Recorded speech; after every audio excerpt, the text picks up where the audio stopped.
Je pense que le côté souffrance tel que je l'entends, c'est que justement je vais devoir entre guillemets «me frotter» à un monde qui ne veut pas de mon idée à moi. Et c'est là d'où va partir ma souffrance. C'est que j'ai beaucoup de détermination, beaucoup de courage, ce que tu veux, hein. Mais à un moment, tu sais, genre, bah, t'as aussi un système nerveux, et puis il a ses limites. Et quand, bah, des fois, tu t'en prends trop plein la gueule, tes nerfs, ils commencent à lâcher un petit peu.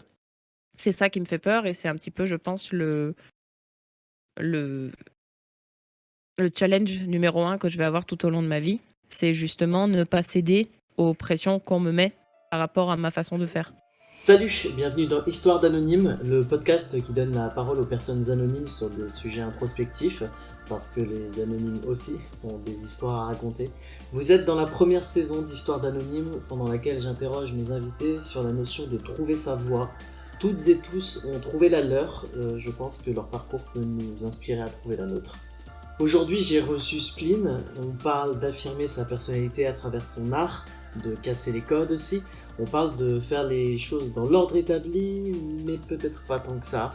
On parle de se frotter à un monde qui n'est pas comme on le souhaiterait, à des professionnels qui sont plus dans le business que dans l'humain. On parle du sens thérapeutique de ses tatouages, puisqu'elle veut être tatoueuse. On parle aussi d'être fier de ses faiblesses et du positif que ça nous a apporté. On parle d'apprendre à s'écouter, de s'aider avec des outils comme le bullet journal ou les cuillères, d'être indulgent avec soi-même, ou parfois même d'être dur avec soi-même, mais de voir qu'on avance quand même. Bref, de prendre du recul sur soi et peut-être aussi d'être en paix. Et on parle aussi de vivre avec la souffrance typiquement humaine. T'as préparé des trucs de ton côté, de ce que tu m'as dit? Ouais, Ou alors j'avais pris 2-3 notes, mais c'était juste histoire d'avoir une carte mentale. Le reste, bah, c'est dans ma tête, quoi. Ça va, je pense que je me connais assez bien. Ça va, ça fait longtemps que tu vis avec toi-même. Ouais, ça va. Ça fait On vit 22 ans que tu vis bien, avec on vit toi-même. bien. Ouais, ça fait 22 ans. On a Putain, le c'est une même sacrée âge, histoire. c'est Et pourtant, fou. on dit que l'amour dure 3 ans, mais tu vois. 22 ans, là, je sais même pas, c'est des noces de Faucon Millenium. Je sais Arrête. pas. Quel enfer. Je pense 22 ans dans... Comment ça s'appelle ce truc? On ne badine pas avec l'amour, je pense 22 ans, c'est Oh l'âge qu'elle non. avait. Oh non. Tu pouvais pas sortir un truc pire que ça. Oh non. Du coup, salut Spleen. Bienvenue dans Histoire d'Anonyme. Salut Cédric. Du coup, Spleen, tu as 22 ans, comme moi. Exact. C'est fou. Tu es une adulte et je suis un enfant. Alors, tu... Ça commence bien comme présentation. Yes. Bon, tu streams sous le nom de Spleen Cult. Tout à fait. Donc tu streams des jeux, mais surtout de l'art. On va en C'est parler. ça. Et sinon, j'aimerais quand même rappeler que tu as une boutique de vente, et si tu veux placer le nom, il n'y a pas de souci. Oh, trop mignon.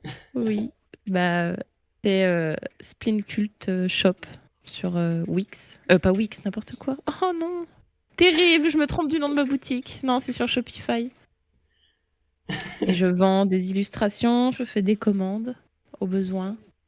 J'illustre un petit peu tout. Que ce soit des projets très perso, des projets de boutique, des projets pour Twitch, par exemple, des logos, des emotes. Comme ça, je me suis beaucoup diversifiée cette année. Du coup, voilà. C'est la fin de la vitrine pub. Ouais, je rajouterais juste que c'est hyper qualitatif. Voilà. Oh, merci.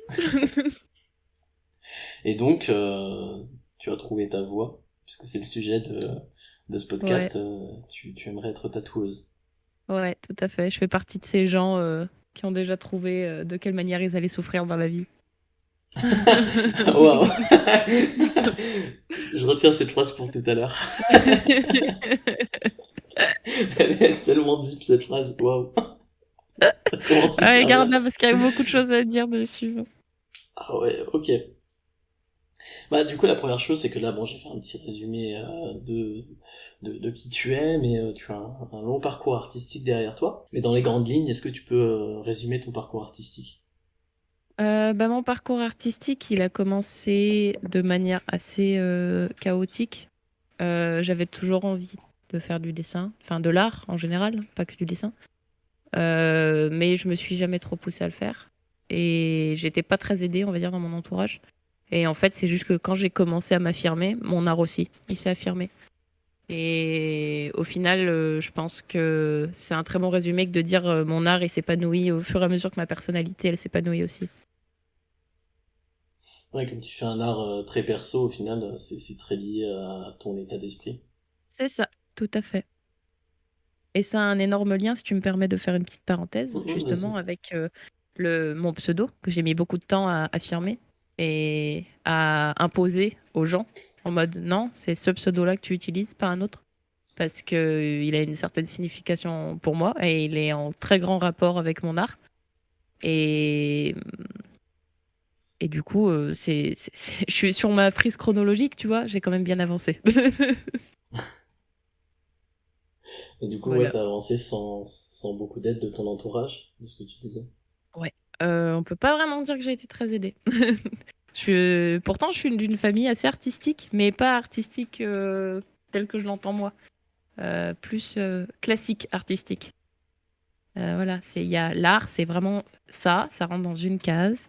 Et par contre, les autres trucs à côté, non, on ne sort pas de sa case.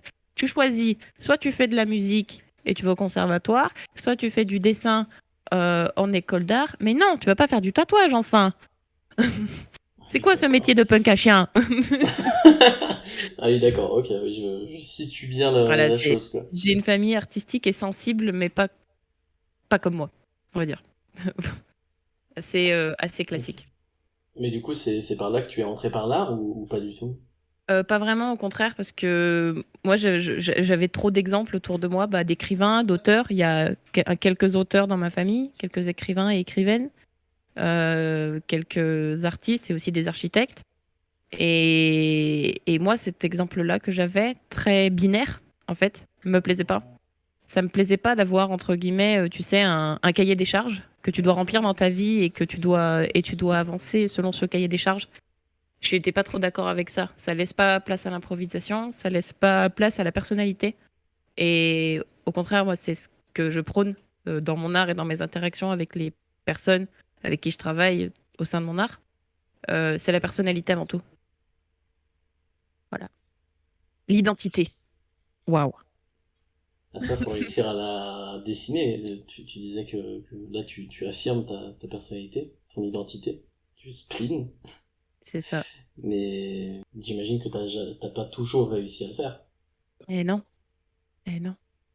Quand t'as beaucoup de... Quand on te met des bâtons dans les roues, c'est compliqué. Puis tu t'auto-sabotes aussi. Tu sais, des fois, t'arrives à t'auto-convaincre que bah non, de toute façon, t'as une volonté, mais que la réalité, elle sera différente. Du coup, tu dis, bon, bah, j'ai plus de volonté. Je fais juste ce qu'on a décidé pour moi. C'est tout. Et D'accord. c'est ça le petit déclic que beaucoup d'artistes ont du mal à avoir. C'est Faut... des clics d'affirmation de soi, quoi. C'est ça, tout à fait. Et tu vois, c'est lié à la deuxième question que je voulais te poser, finalement. Tu vois, elle est fondue. Le petit fondu enchaîné. Non, en fait, je voulais te demander s'il y a des moments dans ton parcours où t'as pensé avoir trouvé ta voie, mais au final, c'était pas ça. Euh, si j'ai pensé... Si dans mon parcours, j'avais pensé avoir trouvé ma voie, Ouais. Euh, ben, je pense que oui, dès le début. C'est juste que je l'imaginais pas forcément de cette façon-là. Je pense que quelle que soit ton activité, que ce soit de l'art ou autre chose, tu te fais beaucoup d'idées. Et puis, il arrive à un moment où la désillusion arrive aussi, où tu te rends compte de la réalité. Et là, tu as deux choix. Soit tu continues, enfin, tu as trois choix. Soit tu continues avec cette réalité qui te plaît pas et tu te conformes à un truc qui te va pas. Soit tu arrêtes et tu changes de voie. Soit la réalité ne te va pas, mais tu vas à l'encontre de cette réalité et tu continues, tu fais ton petit bout de chemin tout seul et tu essayes de casser un peu les codes. Et je pense que, enfin moi en tout cas, c'est ce que j'ai décidé de faire. Hmm. Voilà. Comment tu casses les codes? Comment tu casses les codes? Bah déjà en n'étant pas forcément d'accord avec le milieu dans lequel tu veux évoluer. Par exemple, moi le tatouage en l'occurrence.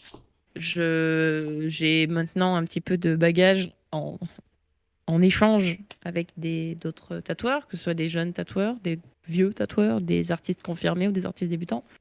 Et il y a une vision un petit peu no pain, no gain que je ne supporte pas dans le tatouage, qui sous-entend qu'il faut littéralement souffrir pour arriver à la consécration d'être tatoueur. Et moi, je suis pas d'accord. En fait, j'ai pas envie. Je sais pas comme ça que je vois le métier. Mon but, c'est pas de souffrir pour qu'après on mette une statue en bronze avec un socle en platine, tu vois. C'est pas vraiment comme ça que je l'entends. C'est plus un long parcours avec beaucoup d'embûches. Mais ça me semble pas impossible. Je pense pas devoir littéralement saigner des yeux pour pouvoir y arriver. Et, et c'est aussi cette idée de non-business, entre guillemets. Moi, je veux que ce soit mon business, mais je le fais pas pour que ce soit un business. Je le fais avant tout parce que c'est pour moi un métier d'échange, un métier de personnalité, un métier d'affirmation, que ce soit du point de vue du tatoueur ou du client. Et c'est pour ça que je veux le faire. Parce que je trouve que c'est un des métiers, un des super jolis métiers qui allie à la fois, tu vois, de l'artisanat, du business, du social, je sais pas, de l'humain, de l'échange, de l'humain, beaucoup de tendresse, d'affection, de complicité. Ouais, je trouve que c'est un métier de rêve quand tu le prends sous ce prisme-là. Sauf que ce prisme-là, j'ai l'impression qu'il y a que moi qui le vois. Mais du coup, tout à l'heure, tu disais, peut-être ironiquement, du coup, que tu avais trouvé quelle souffrance tu voulais avoir dans ta vie. Ouais. Et là, les tatoueurs dont tu parles, les tatoueuses dont tu parles, tu dis que c'est no pain, no gain. Ouais. Et donc, du coup, c'est ça la différence entre toi et elle, du coup. C'est que toi, enfin, que eux, c'est la souffrance pure, le fait de limite saigner des yeux, comme tu dis. Sauf que toi, c'est peut-être plus une souffrance intérieure que. En fait, je pense que le côté souffrance, tel que je l'entends, c'est que justement, je vais devoir entre guillemets, me frotter à un monde qui ne veut pas de mon idée à moi. Et c'est là d'où va partir ma souffrance. C'est que j'ai beaucoup de détermination, beaucoup de courage, ce que tu veux, hein. Mais à un moment, tu sais, genre, bah, t'as aussi un système nerveux, et puis là, c'est limite. Et quand, bah, des fois, tu t'en prends trop plein la gueule, tes nerfs, ils commencent à lâcher un petit peu. C'est ça qui me fait peur, et c'est un petit peu, je pense, le, le challenge numéro un que je vais avoir tout au long de ma vie. C'est justement ne pas céder aux pressions qu'on me met par rapport à ma façon de faire. Ne pas céder à l'appel du bon, bah écoute, c'est bon, ça suffit, tout le monde, enfin, tu te fais défoncer la gueule, bon, bah vas-y, fais comme les autres, et puis c'est tout. Et ça marchera. Alors que moi, je veux que ça marche, mais je veux que ça marche dans mon sens et je veux que ce soit si tu veux, un cercle vertueux, que ça aille dans le sens de mes clients, que je considère, enfin, ils font 50% du marché, tu vois, quand tu fais un projet artistique tel que le tatouage, bah quand même, le truc le plus important, c'est quand même ton client. Et j'ai l'impression que ça échappe à beaucoup de gens. Je suis peut-être un petit peu trop idéaliste, mais moi, je veux vraiment que le client soit mis sur un piédestal et que ça corresponde à mon éthique, quoi. Voilà. Mais tu penses que c'est parce que le tatouage est pas là depuis longtemps en France et en Europe ou c'est vraiment inhérent au monde du tatouage? Euh, c'est des choses qui se retrouvent dans certains milieux, dans le milieu de la musique et du métal, normalement, notamment, pardon. Ça se retrouve aussi dans certains milieux du cinéma, le milieu de la vidéo, le milieu de la performance, ça se retrouve aussi. Et c'est des métiers assez jeunes, en fait, en France. Donc je pense que ça vient aussi de ça, qu'il n'y ait pas beaucoup d'ancienneté, qu'il n'y ait pas beaucoup de recul sur les années. Et accessoirement aussi, le fait que ce soit des métiers qui, jusqu'à il y a encore quelques années, étaient majoritairement pratiqués par des hommes cis. Et on a des nouveaux, enfin pas des nouveautés parce que ça devrait pas être nouveau, mais on a un nouveau souffle, si tu veux, de bienveillance, d'attention portée aux plus fragiles, de, de bonnes intentions et surtout de bonnes vibes, d'inclusivité. Et ça ne plaît pas beaucoup dans le milieu du tatouage, par exemple, ça. Tu vois, le fait de vouloir pratiquer dans un endroit safe, que tu puisses accueillir les personnes de manière safe, que tu doives enfin que tu doives concilier ton activité parfois avec les sensibilités de chacun et de chacune, c'est un truc qui gêne un petit peu. c'est quelque chose qui gêne. Quand tu as ce discours-là auprès de personnes qui sont, on va dire, confirmées, tu vois, qui ont par exemple 30 ans de métier, bah, tu te fais un petit peu traiter de fragile. Et ça m'énerve un peu. Et du coup, finalement, c'est exactement comme tu le dis, c'est que leur vision, c'est qu'ils ont un produit à vendre, alors que toi, ta vision, c'est que y a un client qui a un besoin, en C'est fait. ça. C'est ça, tout Hmm. à fait. Ça fait 4 ans, du coup, que tu cherches une alternance dans ce C'est ça, domaine. un apprentissage. Un Parce que apprentissage, ok. c'est le terme, c'est aussi une chose qui est assez énervante dans le milieu du tatouage, c'est que le statut en fait d'apprenti concrètement n'existe pas. Ça se fait soit sous le manteau, soit ça se fait de manière un petit peu anarchique, dans le sens où tu es censé te déclarer dès le premier jour où tu fous les pieds dans un shop, et que tu pratiques ou que tu pratiques pas, enfin que tu tatoues, donc que tu fasses rentrer de l'argent ou que tu ne tatoues pas, bah t'es quand même déclaré en tant qu'auto-entrepreneur et c'est un petit peu à toi de te démerder. Tu vois, le vrai statut d'apprenti avec par exemple un vrai contrat d'apprentissage, avec une vraie protection d'alternant, ça n'existe pas. Ça n'existe pas. Et ça fait aussi partie des difficultés auxquelles bah, je me confronte et où j'essaye justement de me réformer dans ma tête et de me dire, bah c'est peut-être pas ce qu'il te faut. C'est peut-être pas ce qu'il te faut. Et c'est chiant parce que moi je voulais faire les choses dans l'ordre établi. Et je me dis peut-être que l'ordre établi c'est un peu de la merde aussi. Du coup, bon. Mais ça donnait d'où cette envie de faire les choses dans les règles de l'art, finalement? Bah, c'est une très bonne question parce qu'en plus c'est une des seules choses dans mon parcours qui allait pas dans mon sens. C'est que je voulais me conformer. Si tu veux, je voulais que plus tard, ça n'entache pas ma réputation, par exemple, d'avoir commencé dans ma cuisine. Tu vois, je voulais pas faire partie de ce genre de tatoueur où on dit, ah ouais, ouais, elle a commencé en tant que scratcheuse dans son, enfin, tu vois, genre dans sa cuisine ou dans son salon. Ah, ça craint. Et puis bon, en fait, à un moment, j'avais beaucoup cette vision et ce préjugé-là. Et puis, je me suis rendu compte qu'en fait, quasiment tout le monde a commencé comme ça. Et que bah, si je dois attendre de trouver quelqu'un qui veut bien m'accorder un petit peu d'attention, bah, j'aurai le temps d'avoir des cheveux blancs et les dents qui tombent. Donc, bon. Et c'était à la base pour me conformer que je voulais trouver un apprentissage pour mettre les pieds, si tu veux, dans ce monde-là de manière propre et traditionnelle. Sauf que, bah, spoiler alerte, hein, s'il y a des apprentis tatoueurs ou des, comment dire, des aspirants apprentis tatoueurs et tatoueuses qui nous regardent, ouais, faites votre bail de votre côté, c'est bon. Faites vos bails, c'est bon, c'est pas grave, vous allez sacrifier des bras de copains, mais c'est pas grave. Ouais, mais c'est des personnes qui ont envie que tu sacrifies leurs bras, donc ça va. C'est ça. Mais du coup, je rebondis sur ce que tu disais tout à l'heure, sur ton entourage qui vient de quelque chose de très traditionnel. Finalement, Ouais, tu devais, enfin, tu le sentais peut-être assez tôt que tu n'avais pas envie de suivre cette voie traditionnelle. ouais, clairement, Et ça t'a quand même, clairement. enfin, tu t'es quand même poussé à le faire pour le tatouage. Ouais. Et puis je me suis aussi poussée à le faire parce que je suis quelqu'un d'assez stressé et que je préfère comment prendre les précautions avant plutôt que d'avoir à payer mes erreurs après. Tu vois, si j'avais fait comme par exemple beaucoup de tatoueurs ont fait, tu vois, j'aurais pu commencer à tatouer vraiment n'importe comment et faire n'importe quoi avec n'importe qui. Et ça aurait pu plus tard me poser des soucis, bah, déjà de réputation, mais aussi des problèmes professionnels du style, bah ouais, machine, enfin bon, parlant de moi, machine, à une époque, elle tatouait comme ça. Bah, entre-temps, j'ai chopé une hépatite, bah, c'est peut-être de sa faute, tu vois.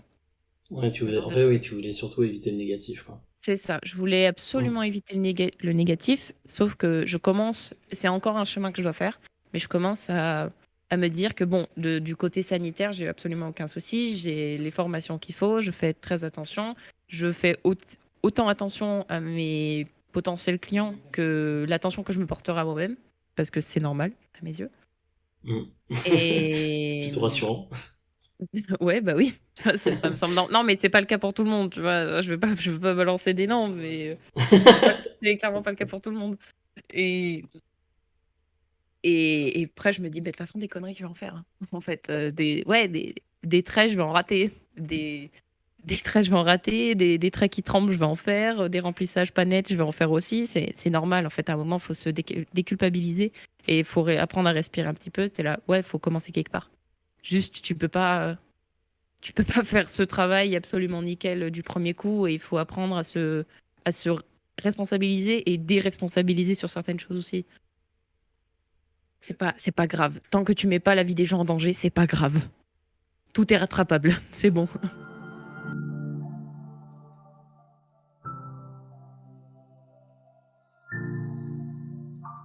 Il y a des choses qu'on n'a pas évoquées dans ce retour sur le parcours. C'est tous les moments où tu as eu des déclics, ou peut-être pas de déclic finalement. Est-ce que tu as dû te poser par exemple pour trouver ta voie? Tu as dû faire des tableaux, tu vois, des pour, des contre, écrire des longs livres Les sur tableaux. toi-même, les fameux grands tableaux, tu sais. Comment t'as fait? Bah, en fait, sincèrement, j'avais, quand j'étais petite, comme beaucoup d'enfants, j'avais plein d'idées. Plein d'idées. Je voulais faire tous les métiers. En fait, à chaque fois que je voyais un truc qui me plaisait, je voulais faire ce métier. C'est simple.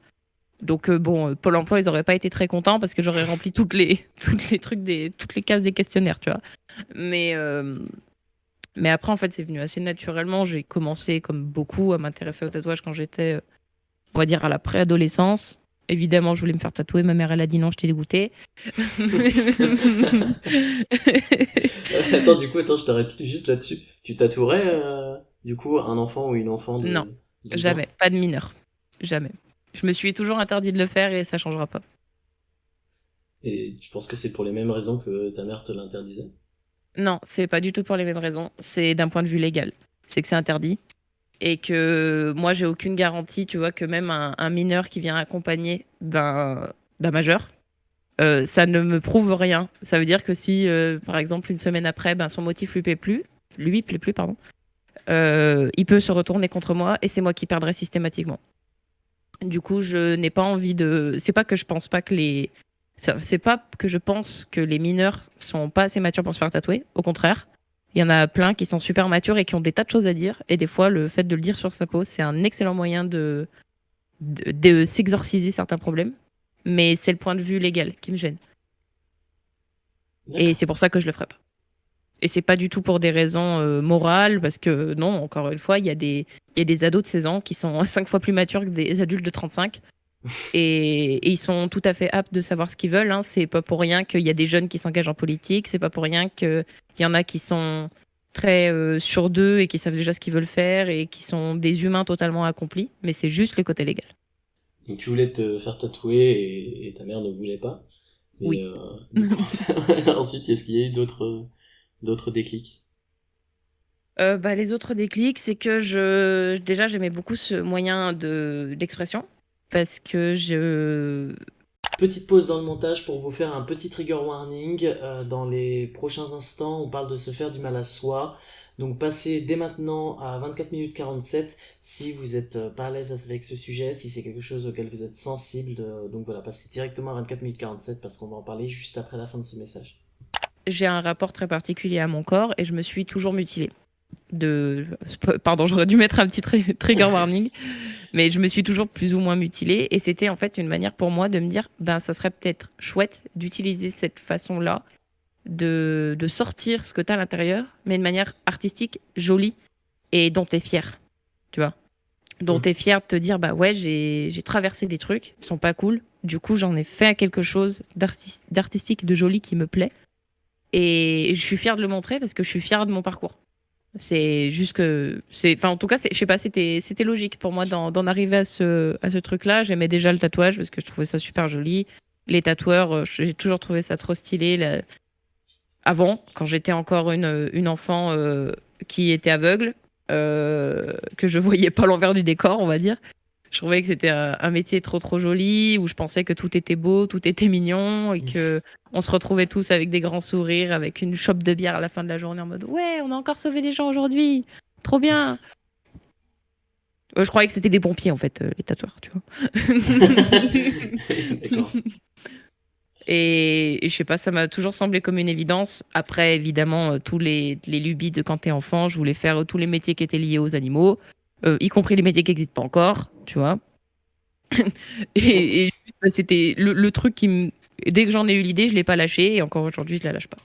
L'idée des tatouages pour, comment dire, pour traverser les épreuves, ça a fonctionné.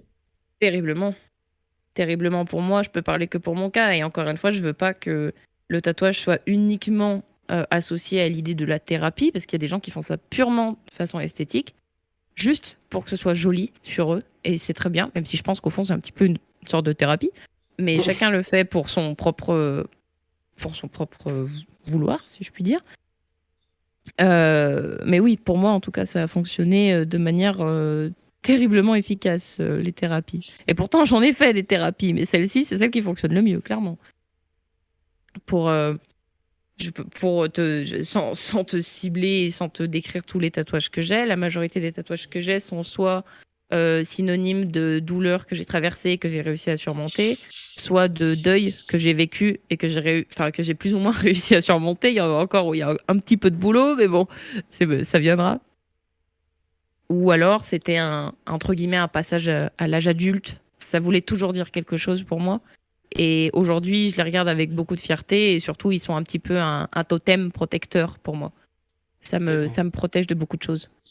Ouais, ça agit un peu, comment dire, pour te ramener, on va dire, les pieds sur terre. Si ça va pas trop, tu regardes et C'est ça, ça te permet de respirer un peu. c'est ça. Et puis, je les vis un petit peu, si tu veux, comme des cicatrices que tu portes à vie sur toi. Que de toute façon, si elles sont pas visibles de façon extérieure, elles seront visibles à l'intérieur pour toi et tu vivras avec, quelle que soit ta vie, qui que tu sois. Tu vas forcément vivre avec des cicatrices et en tout cas des blessures qui ont du mal à se refermer et dont tu gardes les marques. Et pour moi, c'était aussi une fierté de pouvoir dire, bah voilà, ouais, je suis comme ça. J'ai ça sur moi, ça veut dire telle chose. J'ai aucune honte d'ailleurs à expliquer le pourquoi tel tatouage veut dire ça. Quand on me pose la question, je réponds sans aucune pudeur. Parce que justement, c'est aussi une force de dire, bah ça, c'était ma faiblesse. Bah aujourd'hui, j'ai pas de honte à la regarder en face. Au contraire, parce que du coup, ça m'a rendue plus forte et ça fait partie de mes forces aujourd'hui. C'est cool. Voilà. Non, mais c'est super cool. C'est quelque chose qu'on retrouve beaucoup dans l'art de façon générale. Tout Ce à fait. côté justement thérapeutique. Thérapeutique, enfin. Oh. Thérapeutique. Oh, terrible. Alors ouais, en fait, je veux plus Et faire en tatouer, plus, je vais faire prof j'écris. de français. Bon, alors du coup, Spleen, bonjour. Bienvenue dans l'histoire d'Anonyme. Tu souhaites être prof de français? Oh non. Quel enfer. Mais il y a autre chose dont tu m'as parlé. Deux autres choses que tu utilises de façon peut-être thérapeutique ou pour t'aider en tout cas. La première chose dont je voulais parler, c'est du bullet journal. Quand même pour rappeler pour les personnes qui écoutent. Bon, ça peut prendre un peu la forme que vous souhaitez, mais l'idée c'est d'écrire, d'organiser correctement les choses pour avoir visuellement les choses bien ordonnées face à vous, pour pas être perdu dans ce que vous faites. Donc, vous pouvez faire un calendrier par semaine, par mois, vous pouvez faire une liste de tâches, des choses comme ça. Ouais, je me permets petite précision sur le bullet journal. Il n'y a aucune obligation en fait par rapport au bullet journal. C'est un phénomène qui est devenu assez connu ces derniers temps parce qu'on en entend beaucoup parler. Enfin, c'était surtout il y a 2 ans qu'il y avait par exemple beaucoup de youtubeuses qui s'étaient mises à en tenir et du coup, ben, qui ont un petit peu influencé le truc, tu vois, de s'acheter un bullet journal, avec un certain format, une certaine façon, une certaine organisation. Mais en réalité, le bullet journal, euh, c'est totalement C'est à soi. dépendant de votre propre volonté. C'est ça. Mm. C'est totalement dépendant de soi. C'est suivant comment on s'organise, comment on fonctionne, ce qu'on a envie de faire, ce qu'on a la force de faire aussi. Il n'y a pas de bullet journal préconstruit. Oui, si on va à la FNAC, on va trouver que le même type de bullet journal. Mais un bullet journal, ce n'est pas forcément ça. Ça peut être une feuille de papier canson toute pourrie que tu as trouvée au fin fond de ton tiroir. Comme ça peut être un truc super bien ordonné avec des petits quadrillés, des petits autocollants que tu mets un petit peu partout pour l'organiser. Ça peut être un truc sur ton smartphone aussi, accessoirement. Ça peut être une appli. Ça peut être... Enfin, vraiment, ça peut être absolument tout et n'importe quoi, un bullet journal. Ça a juste une vertu thérapeutique et ça a aussi une façon... C'est un journal intime amélioré. quoi. C'est vraiment le journal intime amélioré. Ça a vertu à se libérer, à faire un petit peu de, j'allais dire de body positive, mais ça n'a rien à voir, plus du self positive, tu vois, pour revenir sur certaines choses qui nous concernent, pour pouvoir se poser des questions, enfin se poser les questions à l'écrit que parfois on n'arrive pas à se poser dans la tête. Et ça a aussi une portée, j'ai envie de dire plus que thérapeutique, c'est aussi parfois un tantinet philosophique, parce que du coup, ça permet de toujours s'étudier soi-même. C'est ça aussi, moi en tout cas, c'est une des raisons pour lesquelles j'en ai pris un et que j'ai continué à en tenir pendant des années, c'est que ça me permettait de revenir sur ma personne, enfin sur la personne d'hier.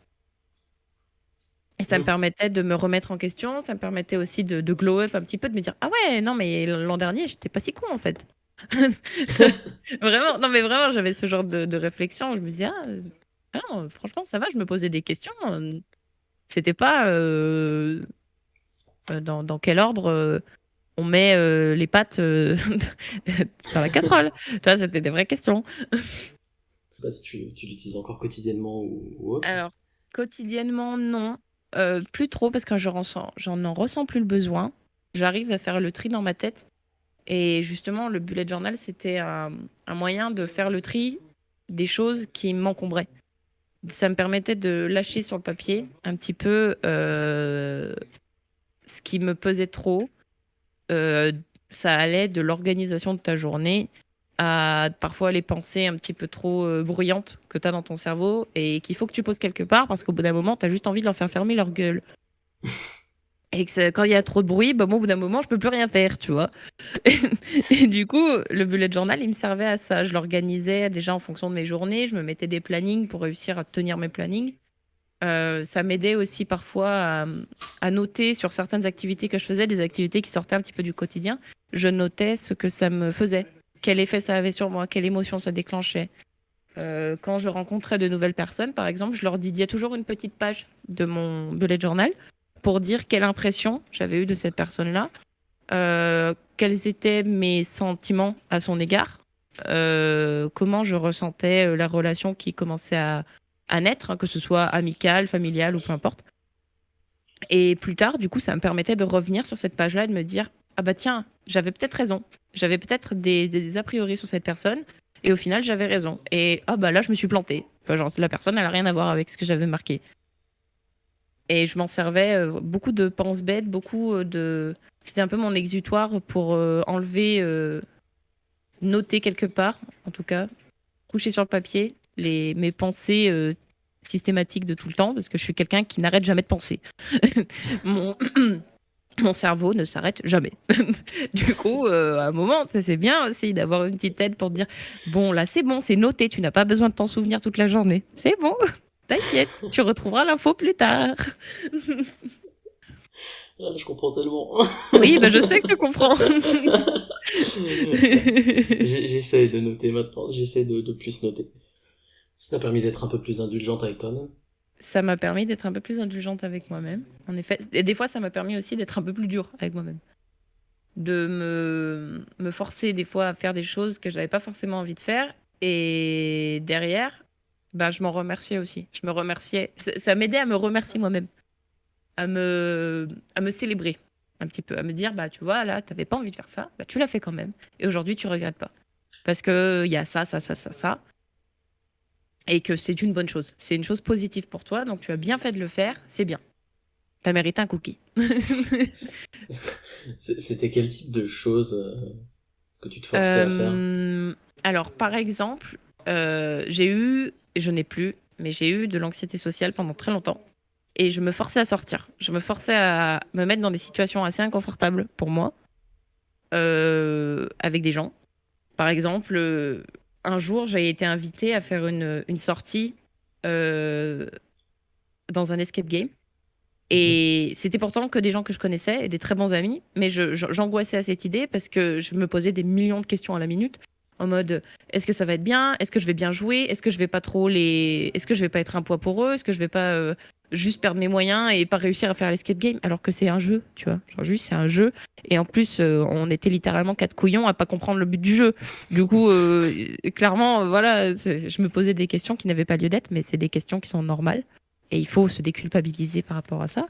Et pendant un bon bout de temps, je me suis dit je vais pas pouvoir y aller, je vais pas pouvoir y aller, je vais pas pouvoir y aller, je vais me sentir mal. Je me suis forcée à y aller. Et du fait que je me sois forcée à y aller, j'étais super contente, je vais passer un super moment. En plus, la petite récompense, entre guillemets, de cet événement, c'est que mon ami qui m'avait invité à cette séance d'escape game, et ce qu'il m'avait pas dit, c'est que c'était son entretien d'embauche pour rentrer dans cet escape game, et que grâce à cette partie d'escape game, il a eu le poste. Du coup, c'était un petit peu la triple consécration, tu Ah oui, vois. En d'accord. mode, bah moi, j'étais contente de m'être surpassée, j'étais contente d'avoir vu mes potes, et j'étais contente que mon pote, il ait eu son job. Et au final, C'est... derrière, ça m'a permis de passer, après ça, de me délier un petit peu et de me décoincer sur ma sociabilité, enfin sur mon prisme social. Et maintenant, ces potes-là, c'est devenu des super potes. Il y en a un en particulier que j'adore énormément, avec de qui je suis assez proche et c'est super chouette. Et c'était souvent des trucs comme ça que je me marquais dans mon bullet journal. Je me posais, il y avait littéralement 3 pages où je me posais la même question, mais formulée différemment. Est-ce que je dois y aller? Est-ce que je dois m'apprêter pour sortir? Est-ce que je dois. Et vraiment, les questions que je me posais, c'est est-ce que je devrais me forcer, par exemple, à charger mon téléphone? Comme ça, j'ai pas d'excuse pour pas sortir. Est-ce que je devrais prendre un bon repas? Comme ça, j'ai pas d'excuse pour pas sortir. Est-ce que je devrais être bien reposée? Comme ça, j'ai pas. C'était clairement la même question qui était posée à la même personne, mais de façon différente. Et en fait, derrière, quand je les relis, j'en rigole. Maintenant, j'en rigole, j'en souris et je suis fière de moi. Ok. Voilà. Et c'est ce point-là sur lequel, justement, le bullet journal, c'est très vague. Moi, je le tiens d'une certaine façon et je suis persuadée que personne ne le tient de la même façon que moi. Mais tu prendras une autre personne, ce sera pareil. Bah, tu vois, récemment, enfin, en préparant les questions, je me suis rendu compte que ce que je fais depuis quelques semaines, bah, je crois que ça s'appelle un bullet journal, finalement. C'est juste que, mais c'est juste que enfin, c'est en deux parties. En fait, la première partie, c'est que tous les rendez-vous, les trucs que j'ai peur d'oublier ou quoi, je les note sur un calendrier, et je les note dans mon téléphone. Et en deuxième chose, dès qu'il y a quelque chose qui me passe par la tête, et que je trouve cool, mais au-delà des textes, je faisais ça beaucoup avec des phrases pour ensuite écrire des textes. Mais là, je fais ça pour tout. J'écris ça dans un mémo sur mon téléphone. Et du coup, ça a un effet apaisant parce que j'y pense plus et Bah voilà, ça remue t'as pas dans ma tête, quoi. as compris le concept du bullet journal, c'est bon. Je- Mais ouais, mais c'est hyper apaisant comme truc. Mais Alors, comment ah, vas-y.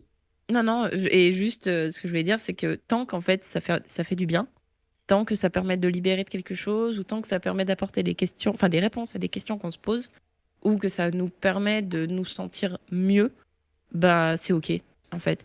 Il faut juste faire attention des fois à pas trop s'auto-flageller avec le bullet journal, à se forcer à le tenir alors qu'on n'en a pas forcément envie, à, à des fois, tu sais, mettre des mots sur soi qui sont un petit peu trop violents pour être relus derrière et être pris de façon très saine.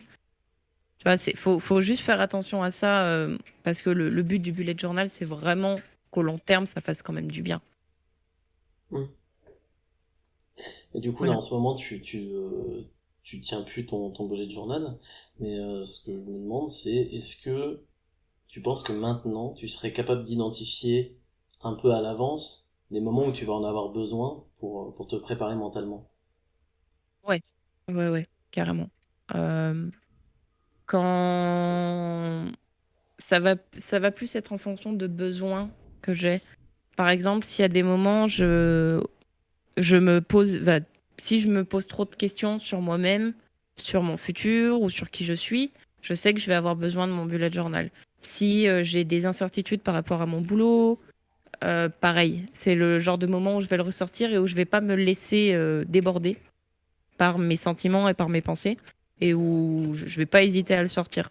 C'est quand voilà, il y a des périodes de doute ou des périodes de stress, je sais assez bien quantifier mon stress. Je suis une grande stressée, ça m'empêche pas de souffrir de mon stress, mais je sais l'analyser. Je sais d'où il vient. Je sais quand c'est un stress instantané, par exemple une situation qui te stresse sur le moment, mais qui, une heure après, c'est bon, ce sera basta. Et je sais quand mon stress, il va être à durée plus indéterminée, tu vois.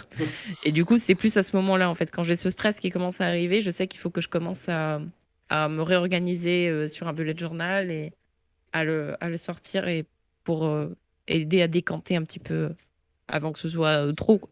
Est-ce que ça a un rapport avec les cuillères aussi? Alors, oui et non. Euh, j'ai jamais marqué mes cuillères, je crois, dans un bullet journal. Mais j'ai beaucoup utilisé les cuillères. Plus trop maintenant. Des fois, ça m'arrive encore. Mais c'était surtout il y a 2 3 ans, je dirais, que je les utilisais beaucoup. Est-ce que tu peux expliquer ce que c'est? Je Ouais, pense que bien tu le sûr. feras beaucoup mieux que moi. Ouais, ouais. La théorie des cuillères, c'est une théorie très très intéressante, en particulier pour les personnes neuroatypiques ou qui ont, on va dire, des... C'est un autre mot pour ça, mais je saurais pas le dire. Du coup, je vais pas le dire parce que sinon je vais dire une connerie. Ça aide à quantifier l'énergie que tu alloues à chaque activité pour la journée. Par exemple, aujourd'hui, si on devait prendre ma journée type, aujourd'hui, je savais que j'avais pas grand-chose à faire, ne serait-ce que faire du coup cette petite interview. Mhm. Il fallait que je stream ce matin. Et ce soir, j'ai un dessin à terminer. En plus, aujourd'hui, c'est la fête des pères et il faut que je téléphone à mon père, ce qui me stresse beaucoup. Du coup, je savais à peu près déjà mon planning pour la journée. Et la façon dont les cuillères fonctionnent, c'est qu'on se dit, bon, alors, aujourd'hui, comment je me sens? Est-ce que je suis fatiguée? Est-ce que je suis un peu stressée? Est-ce que je suis un petit peu énervée? Ou est-ce qu'aujourd'hui j'ai la flemme? Ou alors, au contraire, est-ce qu'aujourd'hui je suis en pleine forme? On se dit, bon, alors, on prend le total de ces émotions-là, de ces émotions et de ce ressenti. On en fait un total de points. Du coup, au lieu de dire points, on va dire cuillère, parce qu'en plus, je trouve que c'est super mignon comme, comme métaphore et comme comparaison surtout. On va dire, voilà, aujourd'hui, je vais me donner 20 cuillères. Et ben, ce matin, vu que je dois stream, on va dire que je vais donner, allez, 3 cuillères au stream. Donc, ça me laisse 17 cuillères. Ensuite, j'ai l'interview. Du coup, l'interview, on va lui donner 10 cuillères. Comme ça, je sais que je garde le reste pour le reste des activités. Comme je dois appeler mon père et que je sais que ça va bouffer beaucoup d'énergie, je dis bon, pour l'instant, on va pas dire combien. Tu vois, on va pas dire combien de cuillères on lui alloue parce que ça se trouve, il va me casser les couilles. Et du coup, ce sera plus de cuillères que prévu. Ça, je peux pas savoir à l'avance si ça va me péter les couilles ou pas. Et puis après, je dois dessiner et du coup, je laisserai le montant de cuillères restantes pour ça. Et c'est en fait une super manière, je trouve, de se déculpabiliser sur sa fatigue, sur sa flemme aussi. On a le droit d'avoir la flemme. Oh, c'est bon. On a le droit d'avoir la flemme, on a le droit d'avoir pas envie. Et ça m'aide beaucoup à tenir ma journée et à me dire, bon, il est tel moment, j'ai fait déjà tout ça. Bon, du coup, j'ai le droit de me reposer un petit peu. J'ai le droit de dire non à telle activité. J'ai le droit de me le foutre un peu la paix. Et puis si à la fin de la journée, j'ai encore des cuillères en stock, et c'est super. Et du coup, je me dis dans la journée, j'ai fait toutes ces activités et je suis pas complètement éreintée. Donc c'est une bonne chose. C'est 100% positif, les cuillères. C'est vraiment du positivisme à 100%. Et ça aide beaucoup, par exemple, là où moi, c'est pas encore très très marqué, mais pour les personnes neuroatypiques, parfois c'est assez dur pour 2 activités similaires, d'y mettre la même énergie parce que forcément, après la première activité, tu vas être un peu plus claqué. Si tu travailles, par exemple, si tu travailles le matin et que l'après-midi, tu dois voir tes potes, des fois, tu vas pas avoir l'énergie d'aller voir tes potes. Et c'est bien de se déculpabiliser, de se dire, c'est pas parce que j'ai pas envie de les voir. C'est pas parce que je tiens pas à eux. C'est juste que ce matin, j'ai travaillé et du coup, aujourd'hui, je suis fatiguée. C'est une très bonne méthode pour se déculpabiliser. Et du coup, par rapport au tatouage et au dessin, tous les jours, t'essayes de garder assez de cuillères pour exercer ton art? J'essaye, j'y arrive de mieux en mieux. C'était pas trop le cas avant. J'avais tendance J'ai toujours eu des boulots assez prenants et pas prenants que pendant mes horaires de travail, Ouais, les deux. malheureusement. J'avais des boulots où, ouais, non, mais j'avais des boulots qui me pesaient sur la conscience, vraiment. Et j'arrivais pas, du coup, vu que j'avais plus d'énergie pour moi-même et pour penser à autre chose, bah, je dessinais pas. Je dessinais pas, ou alors je faisais ça bah, uniquement le week-end ou uniquement quand je travaillais pas une semaine, que quand j'avais des vacances. Et du coup, c'était plus vraiment une passion, c'était plus un loisir. Et c'est ça qui me plaisait pas. Et aujourd'hui, j'ai réussi quand même à trouver on va dire, une vitesse de croisière où, et grâce aussi à la théorie des cuillères, où je réussis à des fois y aller un peu plus mollo avec le boulot. Parce que pour le coup, je suis vraiment, enfin, je suis une mordue du travail quand j'aime ce que je fais en tout cas. Je suis une mordue du travail mais des fois, je sais aussi mettre un petit peu un coup de frein. Je veux dire, c'est bon. Là, c'est pas ta vie que tu es en train de jouer. T'es pas obligé de te défoncer. Juste, tu fais ton boulot correctement, tu fais les choses bien, mais t'es pas obligé de fournir 3 fois plus d'énergie pour rien. C'est bon, on se calme. Justement, par rapport à ton boulot, c'est pas forcément dans le domaine que tu souhaites pour l'instant, Ouais. mais je sais que, et tu viens de le dire là, peut-être moins maintenant, mais tu te donnes quand même à fond dans ton boulot, même si c'est pas le domaine que tu souhaites. Et du coup, première C'est question, ça. parce que je peux être parfois dans cette situation, comment est-ce que tu sais que tu te donnes à fond? C'est quoi le repère que... Je sais que je suis à fond quand bah, déjà quand je suis un peu fatiguée. Quand je suis un peu fatiguée, quand j'ai fait une bonne journée. Bah, souvent pour moi, je suis vendeuse, enfin je suis vendeuse, je suis conseillère clientèle à la poste La et poste. à la poste, à la poste. Et quand j'ai fait une bonne journée avec des bons chiffres, euh, que je suis contente de moi et que j'ai fait beaucoup, beaucoup, beaucoup de choses, parce qu'il y a beaucoup de choses à faire, mine de rien, à la poste. Euh, Là, j'estime que le boulot, il est bien fait. Des fois, je suis obligée de mettre les bouchées doubles, par exemple, pour d'autres personnes, pour d'autres de mes collègues qui font pas leur boulot. Ou parfois aussi, j'ai beaucoup trop de patience à certains moments avec certains clients qui me cassent les bonbons, ouvertement. Bah, tu vois, des fois, je me dis, cette énergie, par exemple, à rattraper les conneries des autres, ou à accorder beaucoup trop de temps et beaucoup trop d'attention à des clients qui, eux, ne me donnent même pas 1% de respect derrière, bah, en fait, je suis pas obligée de le faire, ça. Je suis pas obligée. Des fois, je le fais parce que je suis gentille et que j'aime bien mon boulot. Mais je suis pas obligée de le faire. Et donc, il y a des jours où je le fais pas. Il y a des jours où, si les gens ils veulent être cons avec moi, je vais être conne avec eux. Pas de problème. Et c'est comme ça, surtout, moi, que j'arrive à quantifier, on va dire, ma journée type et la journée où je me défonce. Il y a des journées où je suis beaucoup trop à fond. Et du coup, je tolère beaucoup, beaucoup, beaucoup, beaucoup, beaucoup, beaucoup, beaucoup de choses. Et à l'inverse, une C'est fou. mauvaise journée, c'est une journée où je serais pas contente de ce que j'ai fait. Ce sera une journée où j'aurais pas fait tout ce que je dois faire et où là, justement, bah, des fois, je vais devoir passer le relais à quelqu'un pour certaines choses.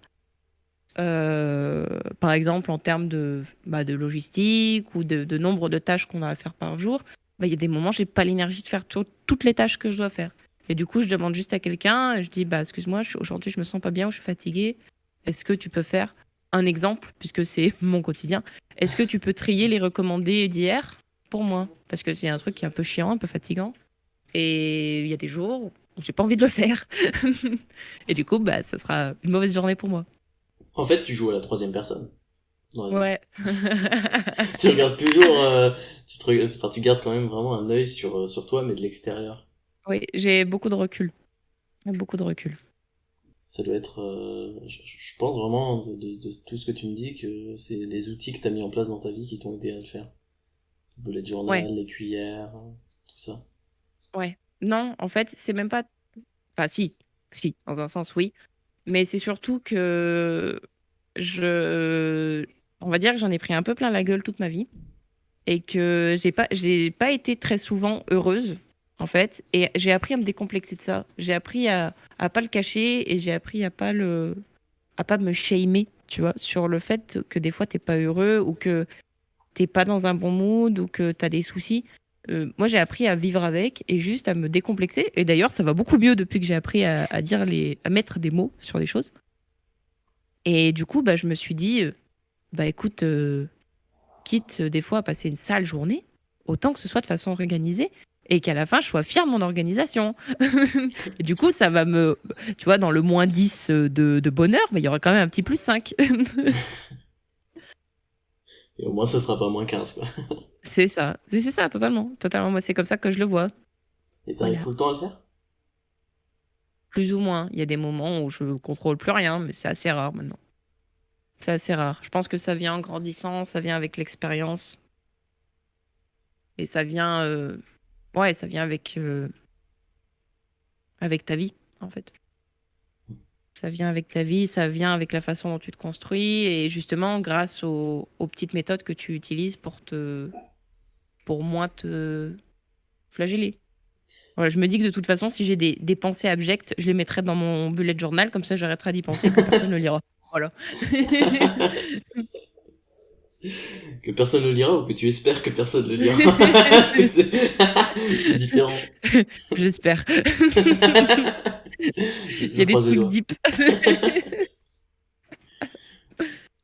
Quel enfer. Ouais, mais au moins l'introspection est bien poussée, quoi. Tout à fait.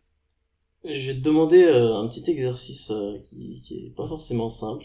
Je t'avoue que je me suis même pas plié à l'exercice, donc ça se trouve il est Ah vraiment bah ultra super. dur. Mais actuellement t'as 70 ans, Ah, ah bon. voilà. Et tu te remémores ta vie, tout ce qui s'est passé après tes 22 ans. Qu'est-ce qui s'est passé du coup? Qu'est-ce que tu imagines? Euh, c'est deep comme question, ça. Tu me dis si tu veux pas en parler. Ah, Enfin, c'est intéressant. c'est... C'est intéressant. C'est intéressant. Si là, tout de suite, j'avais 70 ans, j'aimerais bien déjà avoir réussi à faire totalement la paix avec moi, avec moi-même, par rapport à mon corps et rapport surtout à ma psyché. Euh, J'aimerais bien pouvoir me dire, ouais, bah c'est bon, en fait, c'est cool, tu vis avec toi-même en pleine harmonie, génial. Genre, t'arrêtes de te faire du mal à toi-même. J'aimerais bien aussi pouvoir me dire que justement, ben, le tatouage, ça a marché pour moi, que j'ai créé un putain de shop trop stylé avec des gens trop pipous, que toutes les personnes qui rentraient dans ce shop, ils se sentaient trop bien et qu'ils étaient trop à l'aise et que la raison principale pour laquelle ils voulaient revenir, c'est qu'ils avaient envie de revivre la même expérience et qu'ils se sentent écoutés et que ce soit super et qu'au final, on ait adouci un petit peu des cœurs. Tu vois. Mhm. Euh, J'allais dire, le côté amoureux, ça va, j'ai pas à me plaindre. Je suis avec un petit mecton tout pipounet, donc ça va, j'ai pas du tout à me plaindre de ce côté-là. Donc c'est même pas un truc. Enfin, je pense même pas au futur de ce côté-là parce que j'ai pas d'interrogation particulière, j'ai pas de peur ni de trouble particulier à ce niveau-là. Donc, euh, donc ça va, mais c'est. Je pense, ouais, à 70 ans, j'aimerais bien pouvoir me dire, bah tiens, à 25 ans, j'ai arrêté de me flageller. J'ai arrêté de me faire du mal, c'est bien. J'ai Ah, et puis j'ai adopté 50 chats. Ça aussi, Ah ouais, j'aimerais bien. 50. Ah, mais Mouchou, il est pas d'accord. Bon, alors finalement, je reviens sur ma décision par rapport à Mouchou. Propose 49, propose 49. Ouais, ouais, ouais. Faut faire comme à Auchan. Tu t'arrondis toujours au truc inférieur, t'inquiète, ça passe. Aïe aïe aïe. Non, c'est un exercice très dur et puis Hmm. sincèrement, je pense on est des. C'est un très bon exercice, mais là, il me faudrait 2 heures pour réfléchir à cette question. Et on est des êtres avec beaucoup trop de facettes pour. Hmm. C'est déjà le pan humain, le pan de la psyché, euh, notre ego, nos acquis et nos expériences, euh, le boulot, la vie hors du boulot, les amis, les amours, les emmerdes, MDR. Enfin, tu vois, il y a trop de pans pour réfléchir à ça en 3 minutes. Pas possible. Mais c'est une très très bonne question par contre, c'est vrai. Mais du coup, j'attends que tu y répondes un jour. Ah, c'est difficile. Mais tu vois, ce que je trouve intéressant, c'est que... alors, je sais pas, c'est peut-être la discussion qui t'a emmené vers ça, mais Et comment dire, spontanément, t'as été vers le fait d'arrêter de t'auto-flageller et le fait de réussir dans le tatouage. Ouais. C'est les deux premières choses qui te sont venues en tête. Alors peut-être que c'est la discussion qui a orienté tout ça, ou peut-être que c'est justement plus deep. Non, non, mais je pense que c'est assez logique. Parce que c'est les deux sujets, enfin les deux préoccupations majeures de ma vie. Du coup, je pense que c'est assez logique. Alors j'ai une deuxième question un peu expérimentale. Et Ouais. c'est avec celle-là qu'on conclura. Je l'ai pensé pour être un peu plus légère, mais tu peux répondre de façon deep aussi, c'est comme tu veux. Il n'y a pas de souci. Ouais.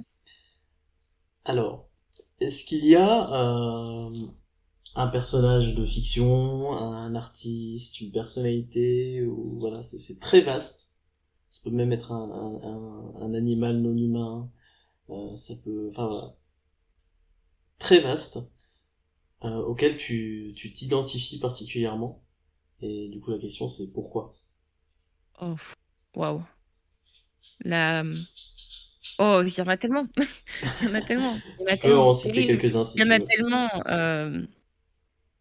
Avant de t'en citer, je te dirais que bah, justement, en fait, vu qu'on est tous et toutes des êtres avec des millions de facettes, bah, je vais sur certains points, par exemple, sur un point de vue plus psychologique ou philosophique ou mental, je vais m'associer à un certain personnage, Baudelaire. Euh, sur d'autres, bah, par exemple, tu vois, sur comment je m'identifie en tant qu'être humain, l'image physique que je me renvoie, bah, ça va plus être sur des personnages de fiction, sur d'autres choses. Et du coup, je vais m'associer à différentes personnes. Enfin, en tout cas, dans mon esprit, je vais m'assimiler à d'autres personnes ou d'autres animaux, objets, ce que tu veux. Mais pas pour les mêmes raisons à chaque fois. Je pense que la personne à qui je m'identifie le plus, et c'est pas pour rien que j'ai choisi ce pseudo, c'est Baudelaire. En tout cas, les œuvres de Baudelaire, à défaut de Baudelaire lui-même. Ça sera plus les œuvres de Baudelaire auxquelles je m'identifie beaucoup, parce que j'ai compris que j'avais un mal qui était typiquement humain, et j'ai compris que j'allais devoir me battre avec mes démons un petit peu toute ma vie. Mais en fait, c'est ok, et je l'accepte. Je l'accepte. J'ai appris à déculpabiliser de ça, et c'est un petit peu ce qu'on retrouve dans beaucoup de poèmes, de récits de Baudelaire. C'est l'acceptation que ouais, l'humain est une chose absolument affreuse, dégueulasse et dévergondée. Et c'est d'accord, je suis d'accord, c'est bon. Alors, ouais, bah c'est bon, en fait, c'est pas grave. On va apprendre à faire du beau avec ce qui est moche, hein. Voilà, ça c'est la force de Baudelaire, faire du beau avec ce qui est moche. Mm. Et c'est pour ça que j'ai choisi ce pseudo-là, parce qu'il est très fort pour moi, que le spleen, à défaut d'être juste un mood, c'est aussi un véritable état d'esprit permanent, et que c'est ce qui me correspond le plus, et c'est ce qui me ressemble. Alors après, moi, je te dirais bien qu'en tant qu'animaux, je serais bien un guépard, mais j'ai ni le physique, ni le mental. Non, Ouais. après, sur des personnages de fiction, c'est c'est un peu c'est un peu vaste, mais par contre, je m'associe énormément à Elisabeth de la BD N d'Elisabeth. Je connais pas du tout. C'est comment elle s'appelle, Barbara Canepa, et une Je la autre connais pas. coloriste. Ouais, voilà, Canepa. Connais pas Canepa. C'est incroyable. En fait, ça suit un peu la ligne directrice des Skydoll, si tu connais Skydoll, de Mercy aussi. C'est une autre BD assez récente. Euh, Très chouette. C'est un petit peu une ligne artistique un peu deep, et un petit peu qui parle un petit peu beaucoup de la condition humaine, et de comment on se voit. En fait, si tu veux, l'histoire de Anne d'Elisabeth, c'est une petite fille qui se voit au travers de la mort. Donc, c'est-à-dire qu'en fait, elle a en- à moitié conscience qu'elle est morte, mais elle est morte. Et du coup, elle se bat un petit peu avec elle-même, et elle s'invente un monde euh, pour continuer d'exister, malgré le fait qu'elle n'existe plus. Et c'est très deep, c'est très beau, c'est très graphique. C'est une esthétique que j'aime beaucoup. C'est une BD qui est beaucoup trop sous-cotée et incroyablement peu connue et qui mérite vraiment d'être connue. C'est très deep. Et des fois, je m'associe beaucoup à ce personnage parce que des fois, j'essaye de prendre du recul sur moi et de me regarder sous un autre œil et de me persuader de choses dont je sais que c'est faux. Je sais qu'il y a des choses où non, ça ne marche pas. Ça ne fonctionne pas. La vie, elle ne fonctionne pas comme ça. Mais j'essaie quand même de m'en convaincre. Et des fois, je me parle à moi-même pour me convaincre de trucs qui sont pas possibles. Et, et voilà. Et après, bon, il y a toujours des persos à qui on dit qu'on ressemble, mais pour moi, ça sera pour le coup vraiment plus Baudelaire que tous les autres. Ok. Très cool, Baudelaire. Mon Ouais. pseudo vient de là aussi. Écoute, je te Voilà. remercie. S'il le savait, dis donc. Aïe, aïe, aïe. Bah écoute, je te remercie pour cette discussion. Faut que Bah, je je t'en prie. digère tout là. Ah, C'était. ça fait beaucoup. Ah ouais, ouais, c'était très dense, merci, vraiment. Et merci à vous d'avoir écouté ce premier épisode de cette première saison d'Histoire d'Anonyme. La semaine prochaine sortira le deuxième. En attendant, si vous avez aimé celui-ci, n'hésitez pas à me le faire savoir en mettant un like, en commentant. Voilà, peu importe la façon, ça m'aidera énormément de le savoir. Je vous souhaite une bonne fin de journée, une bonne fin de soirée, une bonne nuit, peu importe. Et à la prochaine. Ciao!